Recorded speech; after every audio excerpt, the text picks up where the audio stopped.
Good morning, Bronx explorers, and welcome to the Wild Asia Monorail. My name is Al. I will be your guide and driver today. For your safety, folks, please remain seated while train is in motion, and keep those hands and feet inside the train car at all times. We are now crossing over the Bronx River. And when we get to the other side, we'll be on the wild plains of Asia, as if by magic. I am your guide. You are my field scientist in training. Adventure awaits us. And here we are, folks. We've just traveled over 7,000 miles, and we're on the wild plains of Asia. If you look toward the left at the top of the hill, you'll see some of our blackbuck antelopes and our barasingha deer. Our blackbuck antelopes, males have a dark brown coat with white bellies and horns, while the females have a honey brown coat and white bellies. Through the trees, you can see some of our Bactrian deer grazing right there. Our Bactrian deer are native to the Central Asian plain, mostly seen in Afghanistan. Bactrian deer are a subspecies of the red deer, although they are not red. Our Bactrian deer are fairly new members to the Bronx Zoo, as we've only had them here at the zoo for the last 3 summers. As we approach this native hut, it's the perfect opportunity for a WCS conservation story. Debbie, the rhinos you see. Farmers in Indonesia live closely with wild animals, like elephants, which we will see shortly. WCS field staff work with local leaders and farmers in Indonesia to come up with the Crop Protection Unit. This unit created many different ways for farming to continue in close proximity of wild animals. One strategy was to soak ropes in chili powder and place them around the crops.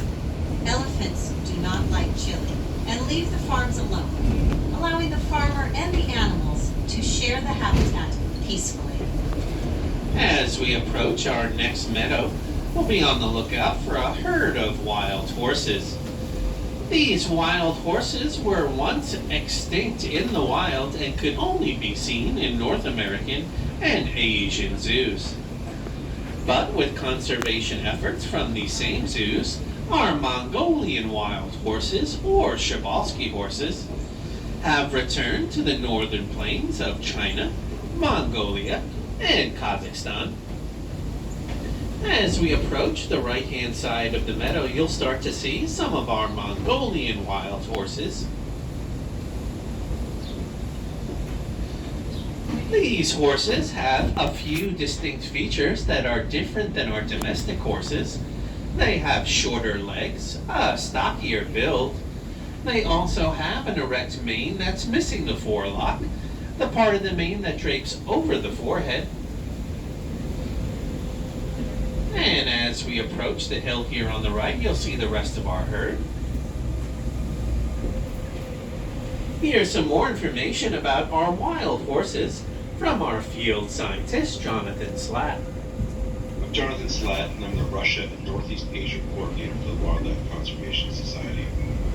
I believe that wildlife has a place on this earth. My job is to find practical solutions that allow people and wildlife to thrive together. The Przewalski spores went extinct in the wild in the 1960s, and on a recent trip to Kazakhstan, I thought about the ongoing and successful efforts in that country to bring these horses back to the Central Asian steppe. The world needs happy stories, to watch the impossible become possible, and to see hope restored. That's what's happening today in Przewalski's horse. The Bronx Zoo received its first wild horses way back in 1902. Since then, we've had over 53 foals born here at the zoo, including one earlier this spring.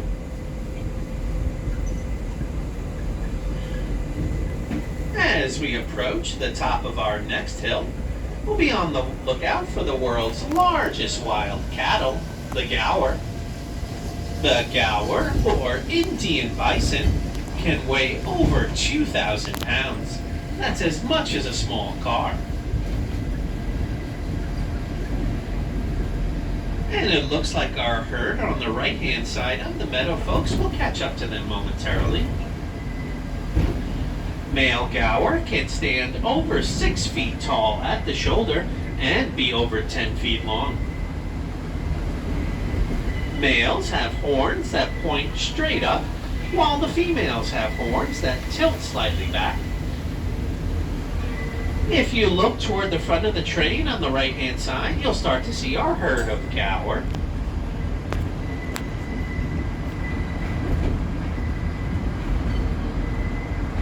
Gaur, with their incredible size and horns, can take on just about any animal in the wild, including a tiger. The biggest threat these gaur face are the loss of their natural habitat due to over-farming and diseases they may catch from our domestic cattle. Here's some more information about our gaur from our zookeeper, Dave. Hi, I'm Dave, a wild animal keeper here in Wild Asia. When the Bronx Zoo received 2 female and 1 male gaur from the San Diego Zoo, it took a couple of introductions before all the animals were comfortable.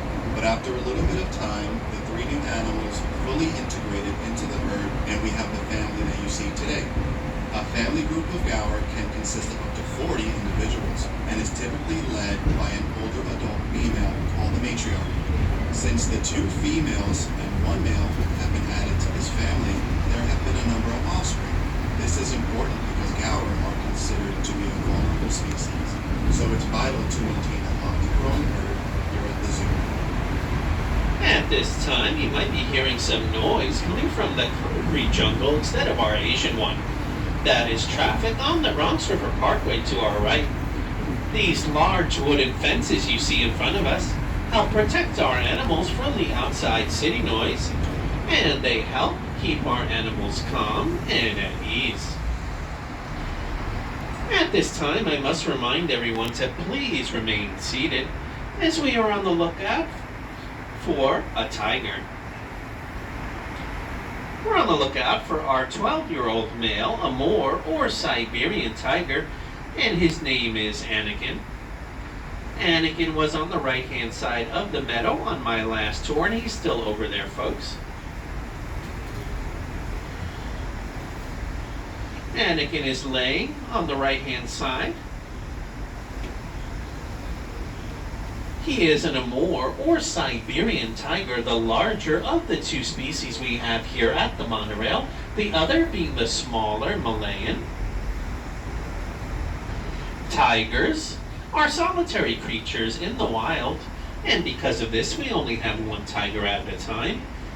Today is Anakin's turn. Tigers like to hunt wild pig and medium-sized deer. And after a fresh kill, a tiger will gorge itself on over 40 pounds of meat. That's the equivalent of 160 hamburgers. After a meal of that size, a tiger will not eat again for several days. And that's our 12-year-old male, Amur, or Siberian tiger, and his name is Anakin. We are now passing through the back half of our gaur meadow. If you look toward the top of the hill, you can see some of our herd of gaur.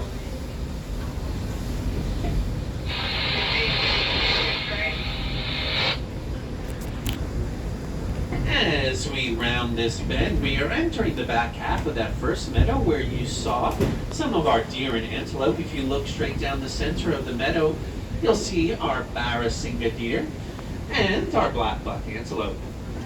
Barasinga deer have that orange brownish coat, and they are native to Central Asia, mostly seen in India. The word Barasinga comes from the Hindi language, meaning 12 tine, because the males can have between 12 and 14 points on their antlers. There's a female Barasinga right down here. Barasinga deer are also referred to as swamp deer, as they do love to sit in the mud. As we round this bend and approach this large bamboo thicket, we're on the lookout for some wild pigs. These wild pigs have tusks, and they're called babirusa. In this first small meadow, we have a mature male babirusa, and his name is Kenneth. Good morning, Kenneth. Hey, Kenneth. Kenneth is a mature male, and males have tusks which erupt from their snouts. Males use these tusks to establish dominance amongst other males. In this second meadow, we have two mature females, and they're on the left-hand side. Good morning, ladies. Right. The word babirusa originates from the Malay language, where it means pig deer. Now, don't worry, folks. If you didn't see our babirusa, you can't miss our next wild animal, as she is one of the world's largest land mammals. It's our Asian elephant, and today we have Patty. Patty is on the right-hand side of the meadow. We'll get a closer look shortly. Asian elephants can weigh over 10,000 pounds.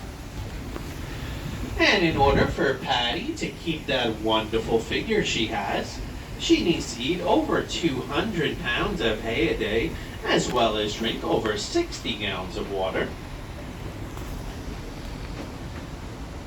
Good morning, Patty. Hey, Patty.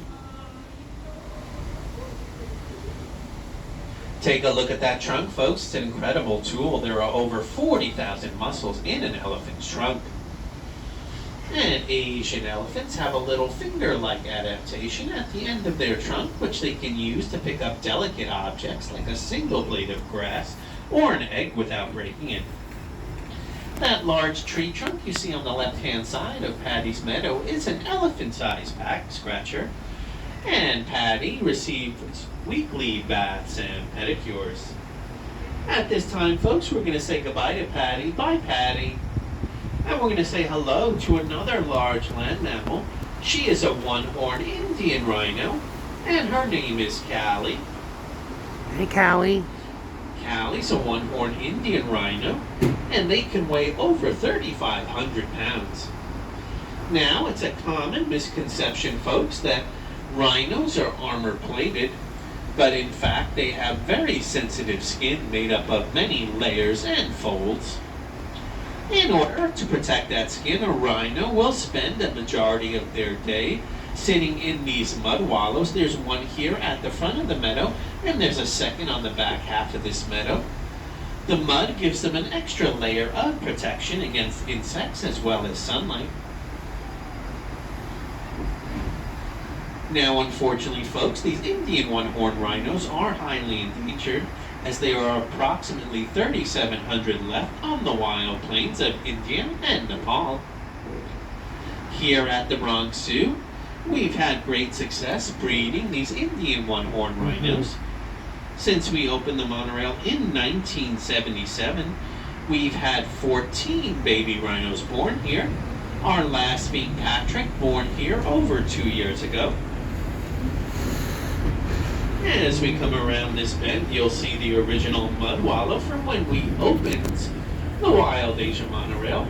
The rhinos make it larger every year by stomping down in the mud. And that was our Indian one-horned rhino, and her name was Callie. At this time, folks, I have a public service announcement from your friends here at the Bronx Zoo. We have some great events in store for you this fall here at the zoo. In addition to our family favorite Boo at the Zoo, which is every weekend in the month of October, we have, for the first time ever, Pumpkin Nights. Pumpkin Nights consists of a half-mile trail of animal-themed illuminated jack-o'-lanterns, where you can discover some amazing nocturnal creatures and learn about animal behaviors after dark. Pumpkin Nights has over 5,000 carved foam pumpkins, photo ops, pumpkin carving demonstrations, and games and treats for the kids. Pumpkin Nights is every Thursday, Friday, Saturday, and Sunday night in the month of October, starting tomorrow, September 28th. For more information about Pumpkin Nights, please visit bronxzoo.com. As we enter our next meadow, we'll be on the lookout for 4 deer species and 1 antelope species. Asia has the most diverse deer and antelope population in the world, and you'll see many of them here at the Wild Asia Monorail. Now at this time of the morning, folks, most of our deer and antelope are on the right-hand side of this meadow. We'll catch up to them shortly.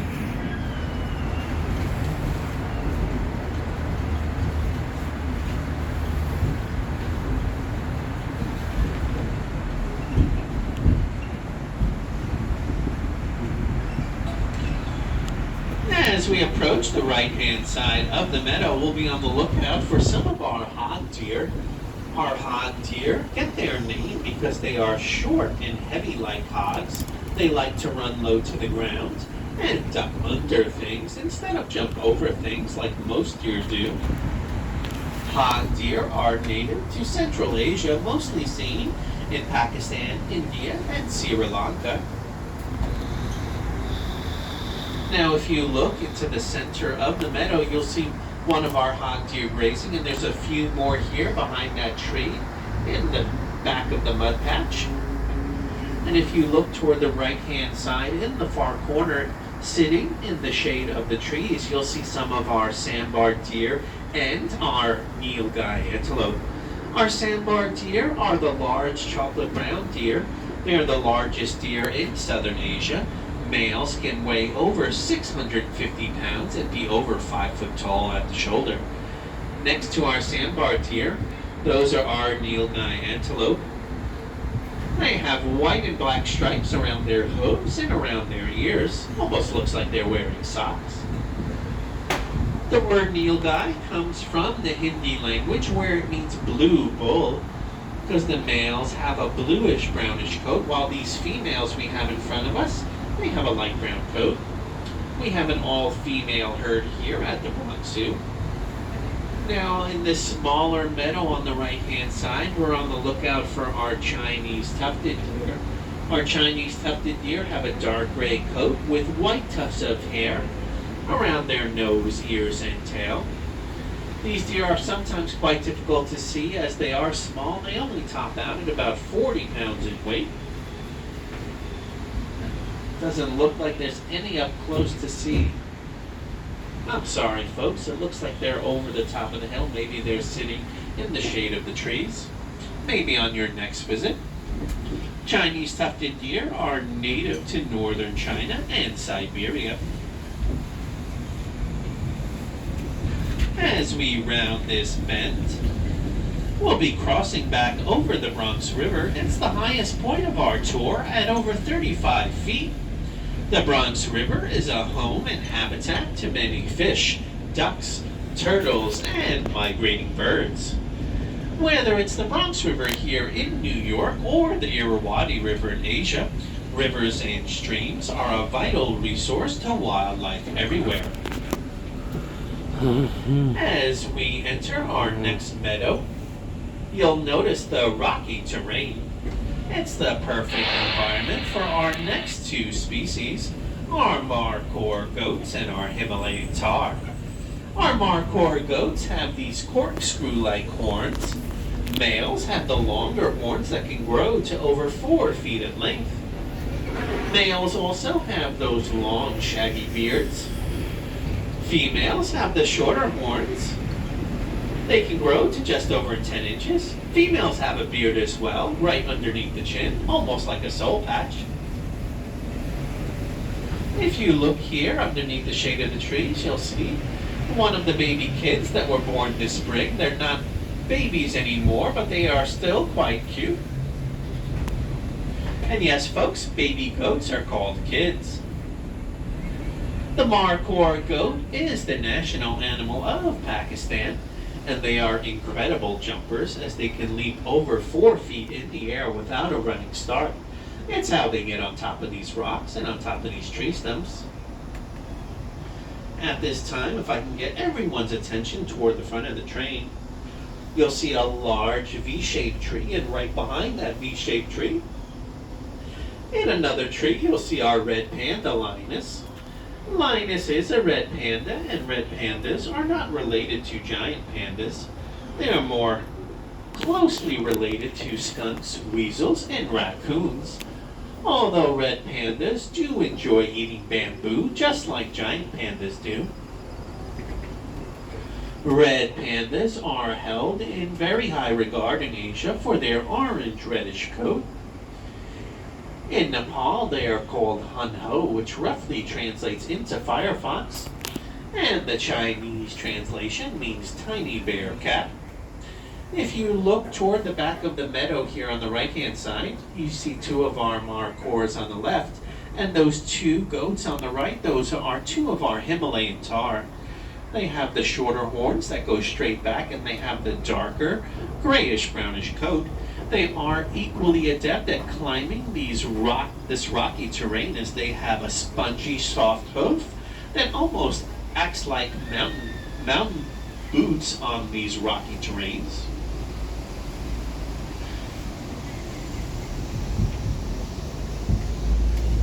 As we round this bend, our journey is almost at an end. You have heard from our field scientists and our zookeepers, and you've used your own observation skills to see all of our wonderful wildlife here today. I hope you've been inspired by what you've seen and heard. The Bronx Zoo is part of the Wildlife Conservation Society, or WCS. In addition to managing the Bronx Zoo, the WCS manages 4 other parks here in the New York City area. They manage the Central Park Zoo, the Prospect Park Zoo, the Queens Zoo, and the New York Aquarium. The WCS also has field scientists and eco guards at over 300 sites in over 60 countries all around the world. When you visit us here at the Bronx Zoo, you help fund their efforts, and you help save wildlife. Our train is making a temporary stop, folks. It's not the final stop on our tour. Please remain seated, as we will be moving momentarily.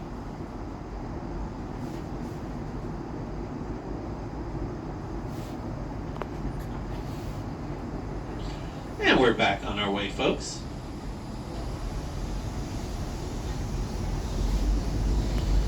Our monorail adventure is now coming to an end. I please ask that you remain seated until the train comes to a complete stop and our doors open. You're gonna come off the load, right? All of you folks are sitting in the first 6 cars, so you'll exit to your right. At this time, I'd like to thank you on behalf of the Bronx Zoo and everyone here at the Wild Asia Monorail. Thank you, folks, and please come back and visit us again soon.